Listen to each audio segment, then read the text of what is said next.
The resurrection of Jesus. The greatest story of all time. The city of Jerusalem was filled with whispers. Rumors spread like wildfire. Some said he was a prophet, others claimed he was a deceiver. But there were those who believed. They had seen him heal the sick. They had seen him restore sight to the blind. They had seen him raise the dead with a single command.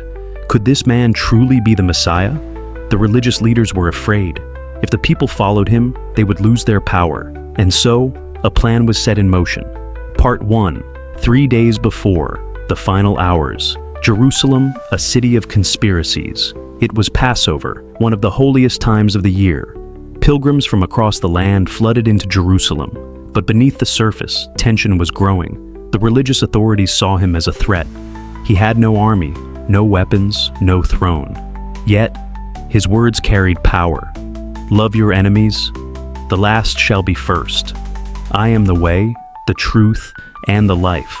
They could not allow him to continue. A decision was made. He must die. The betrayal, Judas and 30 silver coins. One of his own disciples turned against him, Judas Iscariot. The price, 30 silver coins. That was the cost of betrayal.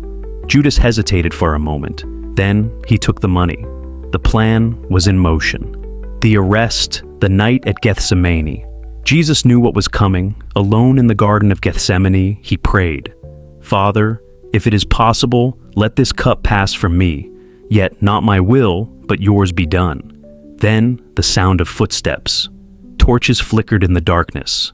A group of soldiers approached, led by Judas. Judas walked up to Jesus and kissed him on the cheek. That was the signal. "Arrest him!" Jesus did not resist. Let this happen. The guards seized him. And so, the most infamous trial in history began. The trial. A sentence of death. Pilate, the Roman governor, was uneasy. This man did not look like a criminal. "Are you the king of the Jews?"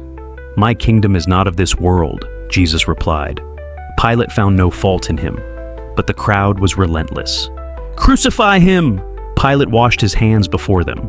"I am innocent of this man's blood. Do as you wish." The sentence was given. Part 2. The crucifixion and the sealed tomb, the execution, the hill of Golgotha. 3 crosses stood against the sky. Jesus was in the center. The Roman soldiers drove nails through his hands and feet. As he hung there, the crowd mocked him. "If you are the Son of God, come down from the cross." But he did not. Instead, he prayed, "Father, forgive them, for they know not what they do." At the 9th hour, he cried out, "It is finished!" Then darkness covered the land. The earth trembled.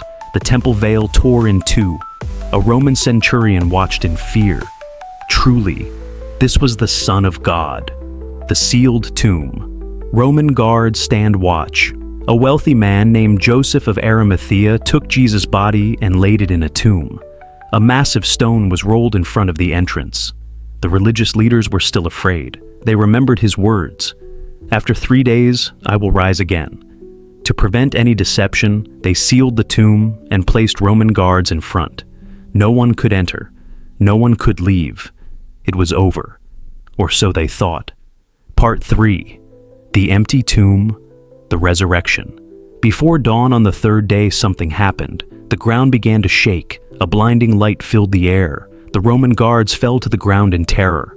A figure, shining like the sun, appeared before them. An angel rolled the stone away. When the dust settled, the tomb was empty. Jesus was gone. The guards ran in fear. Something impossible had just taken place. The first witness, Mary Magdalene. At sunrise, Mary Magdalene approached the tomb. She had come to anoint the body, but when she arrived, she froze in place. The stone was rolled away. The tomb was empty. She broke down in tears. Then, a voice spoke behind her. "Mary!" She turned. A man stood before her. She thought he was the gardener. "Sir, if you have taken his body, tell me where you have put him." Then he spoke again. "Mary!" Her eyes widened. It was Jesus. He was alive. Part 4. The risen Christ appears. Mary ran to tell the disciples, "I have seen the Lord," but they did not believe her. How could they? A dead man could not rise. Then something extraordinary happened. Jesus appeared in the locked room where they were hiding. He raised his hands. The scars from the nails were still there. "Peace be with you." They fell to their knees in awe. Jesus had risen. The greatest question: what really happened? If this was a lie, why did no one ever find the body? If this was a hoax, why did his followers willingly die rather than deny it? If this was just a legend, why has it endured for over 2,000 years?